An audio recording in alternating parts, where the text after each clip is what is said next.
पति पत्नी काफी दिनों के बाद आज एक साथ बैठकर चाय पी रहे थे, क्योंकि आज उनकी शादी की 25वीं सालगिरह थी। पहले की तरह वह अब साथ में समय बिताते नहीं थे, ज्यादा साथ में एक दूसरे के पास बैठते नहीं थे। पता नहीं किन कारणों से उन दोनों के बीच की दूरी बढ़ती ही जा रही थी। चाय पीते पीते पत्नी ने चुप्पी तोड़ते हुए कहा, मुझे आपसे बहुत कुछ कहना है, आपको बहुत कुछ बताना है, लेकिन अब हमारे पास एक दूसरे के लिए समय ही नहीं है। मैंने इस बारे में बहुत सोचा है और मैंने इस सिचुएशन से निपटने का एक उपाय निकाला है। अगर आप राजी हो तो बताती हूँ।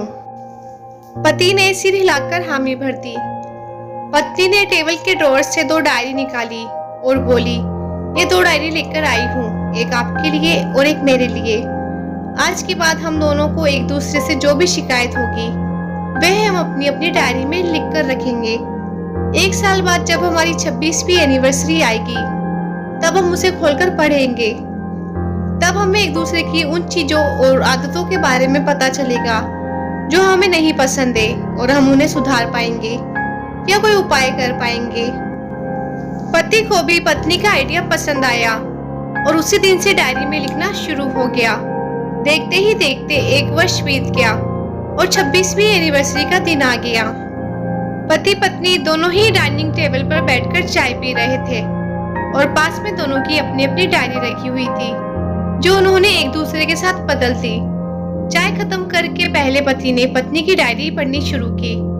उस डायरी में काफी शिकायतें थी, जैसे कि आज होटल में ले जाने के लिए वादा किया था लेकिन फिर भी लेकर नहीं गए। आज मेरे मायके से मेहमान आए थे, उनके साथ पति ने भी अच्छे से बात नहीं की। कितने महीनों बाद आज मेरे लिए साड़ी लाई, लेकिन पुराने डिजाइन की। आज मेरे सीरियल देखने के समय पति ने चैनल बदलकर न्यूज चला दी। आज गीला तौलिया सोफे पर छोड़ दिया। ऐसी कई सारी शिकायतें थी। डायरी को पढ़ते पढ़ते पति की आंखों में आंसू आ गए। पति को काफी अफसोस हुआ।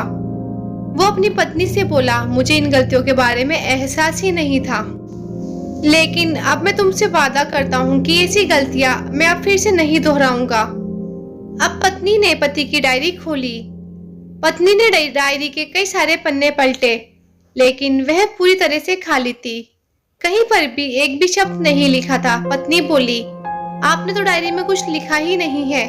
पति बोला, आखिरी पन्ना देखो, मैंने उसी पर लिखा है। उस पन्ने पर लिखा था, तुमने मेरे लिए और मेरे परिवार के लिए इतने सालों में जो त्याग किया है और हम सबको जितना प्यार दिया है, उसके आगे मैं तुम्हारे खिलाफ इस डायरी में कुछ भी नहीं लिख सकता। और इससे भी जरूरी, मुझे कभी तुम में कोई कमी देखने की इच्छा ही नहीं हुई। ऐसा नहीं है कि तुम में कोई कमी नहीं है, लेकिन तुम्हारे प्यार, समर्पण और त्याग के आगे तुम्हारी कोई भी कमी बहुत छोटी है। मेरी अनगिनत गलतियों को नजरअंदाज करके तुमने इस कठिन जीवन में मेरे साए की तरह साथ दिया है और हमेशा मेरे साथ खड़ी रही। तुम ही बताओ, कोई भी अपने ही साए में दोष निकाले तो कैसे निकाले। अब पत्नी की आंखें नम थी।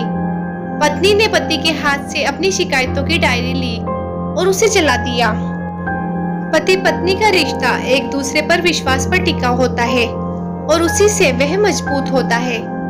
उम्र के एक दौर में पति पत्नी को एक बात अच्छे से समझ लेनी चाहिए कि एक दूसरे में गलतियां और कमियां निकालने के बजाय अगर ये याद रखा जाए कि उसके साथी ने उसके लिए कितना त्याग किया है, और इससे उनका रिश्ता और भी ज्यादा मजबूत ही होगा।